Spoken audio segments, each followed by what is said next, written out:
Another question that we got on the RTS Instagram from Sung10 Pak says, what is your favorite pre and post workout meal? And what is your favorite food before a heavy lift?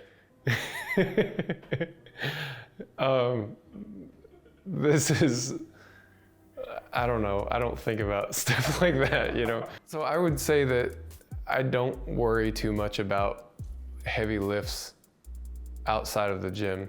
So if I'm gonna go to the gym today and I know I'm gonna attempt something that I haven't done before, outside of the gym, I'm just kind of living life like normal. You know, I eat what I normally eat. I don't feel like I've gotta have my favorite food or any sort of ritualistic food.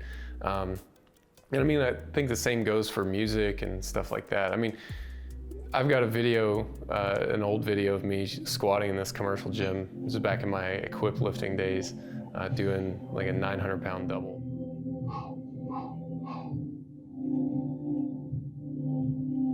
And Sinead O'Connor's on in the background, and like 70% of the comments on that video are all about the music, you know, like, I can't believe that you're doing that with that music on. And I don't even realize it, you know, and this is something that Dave Tate's talked about too, like in particular with music selection. You know, they put on stuff just to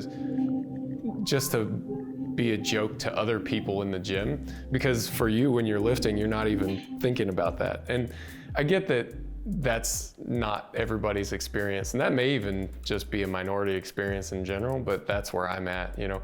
And it's that way with food, it's that way with lots of things. And I would just say be careful with which rituals you create and be deliberate about that.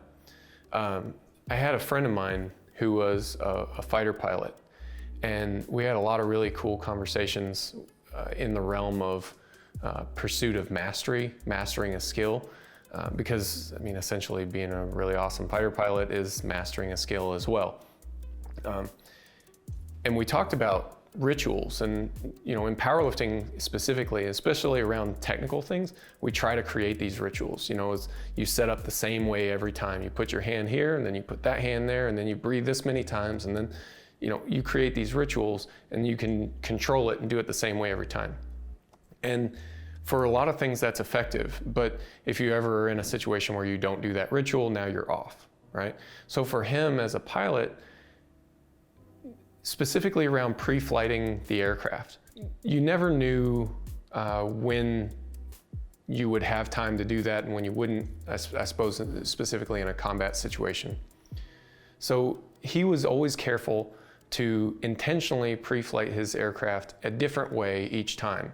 He didn't want it to become this routine thing that was a habit that became a ritual that he had to do, because you didn't know when you wouldn't have it. And I think that we can safely create rituals around technical things, but for me personally, I don't think I would want to create a ritual around things very far outside of that. You know, that I've got to get up at a certain time and eat a certain thing and then listen to this song, and you know, I wouldn't want that because I don't want my strength and performance to be tied to those things.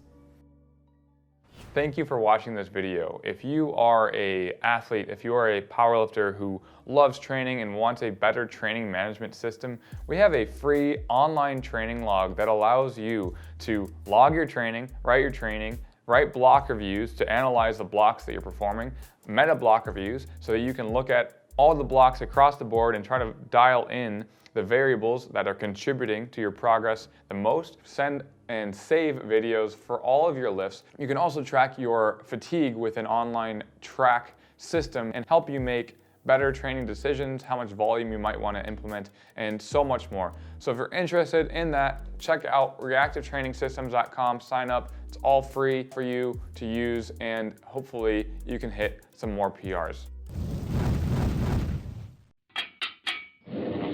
Reactive Training Systems.